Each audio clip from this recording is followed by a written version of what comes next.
لروجاوای کردستان ناوندن سر به حکومت سوریه لآلیه کی و ین سر به ریوبریا خسر لآلیه کی دن برهمن جهو گنم ججودکاران وردگرن و هر یک جوان بنرخه کی جدا برهمن جهو گنم دکره هر دو آلی لسر ورگرتنا برهمن دخلودانان دکی برکیه دنه.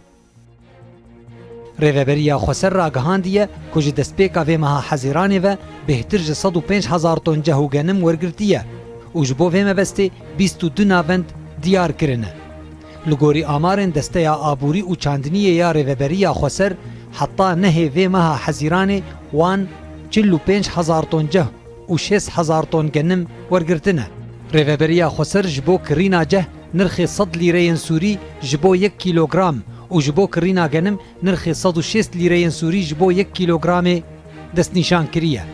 حکومتی جی نرخ کرینا 1 کیلوگرام گنم ججودکاران ب 185 لیره سوری و نرخ کرینا 1 کیلوگرام جه ب 135 لیره دیار کریه.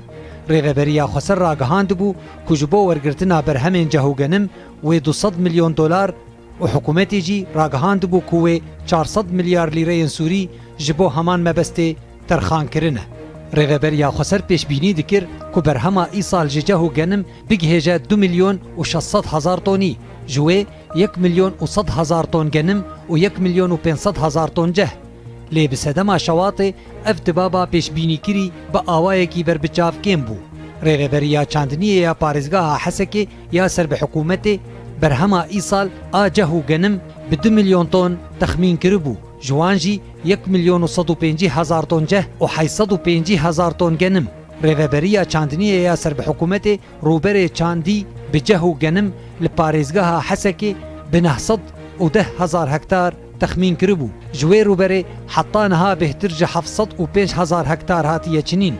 لگوری شاخ سازی سوریه دخلودانان لپارزگاه حسکه کسر به حکومت حتی نها 183 هزار و 934 تن گنم و 122 هزار تن جه ورگرتنه. حکومت سوریه را گهاندیه که بانکا چاندنیه لپارزگاه حسکه حتی 24 حزیران 14 میلیارد و 744 لیره سوری بهای فاتوره جه و گنم لناوندن دیار کری دانه جودکاران.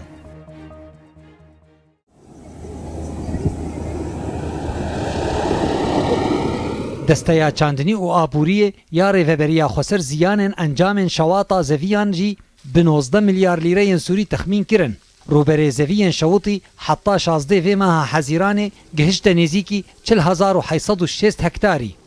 که پشتر شواط کم بو و یکی جی زیان مزن گهاندن بر همین زویان چاندنیه لباکور روجهلات سوریه و روجاوای کردستانه.